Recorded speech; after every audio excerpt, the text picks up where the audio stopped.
Hello friends, today in this video I will show you how to open display settings for your Windows 11. So very simple and easy way to open display settings. Right click any empty area, then hover cursor to display settings and click display settings.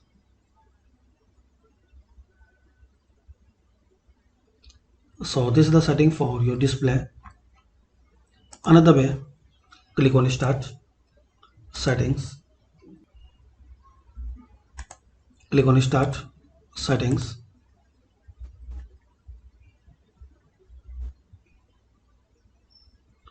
And here the option display, click on it.